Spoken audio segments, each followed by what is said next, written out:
Welcome to my channel. நீங்கள் பார்த்துட்டு இருக்கிறது எங்கள் வீட்டில் செடியில் இருக்கிற மல்லிகைப்பூ, பூத்து கிடக்கிற மல்லிகைப்பூ தான். பாருங்கள், இந்த சீசனில் மல்லிகைப்பூ கொஞ்சம் அதிகமாக பூத்து கிடக்குது. பூரா மொட்டு தான். ஈவினிங் டைம் தான் பிடுங்கணும்.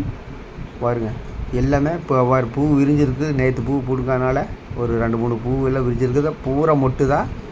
ஒரு ஈவினிங் டைமில் வந்து பிடுங்கணும். அதாவது இந்த சீசன் வந்து மொட்டு கொஞ்சம் அதிகமாக பூத்திருக்கு. அதாவது ஒரு குறிப்பிட்ட சீசன் தான் மல்லிகைப்பூ வரும். இந்த சீசனில் மல்லிகைப்பூ கொஞ்சம் அதிகமாக இருக்குது. இது வந்து வீட்டில் வளர்த்துன ஒரு மல்லிகைப்பூ செடி தான். சாதாரண ஒரு சின்ன செடியாக தான் வச்சேன். அப்புறம் பார்த்திங்கன்னா நல்லா பூத்து கிடக்குது. அதாவது நான் சமையல் வீடியோவில் போட மாட்டேங்க. இந்த மாதிரி அக்ரி செடி சம்மந்தமாக வீடியோ தான் நான் போடுவேன். சிலரது மாதிரி பாருங்கள், மல்லிகைப்பூ பாருங்க எப்படி பூத்து கிடக்குன்னு பாருங்க. பார்க்குறதுக்கு அவ்வளோ இருக்குது. ஈவினிங் டைமில் கிட்டத்தட்ட ஒரு 2 கிண்ணம் அளவுக்கு பூ வரும். இது ஒரு டிஃப்ரெண்ட்டான வீடியோ.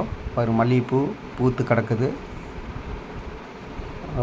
இந்த சீசனில் கொஞ்சம் மல்லிகைப்பூ அதிகமாக வரும். அந்த பக்கம் ஒரு மல்லிகைப்பூ செடி இருக்குது பாருங்க. இது பூ பிடுங்காதனால விரிஞ்சு கிடக்குது. மல்லிகைப்பூங்கிறது பொதுவாக எல்லா பெண்களும் தலையில் வைக்கிற பூ. அதனால் வந்து மல்லிகைப்பூ சூப்பராக இருக்குது. மல்லிகைப்பூக்கு தனி ஒரு மனம் இருக்குது. இதான் எங்கள் வீட்டில் இருக்கிற மல்லிகைப்பூ செடிகள்.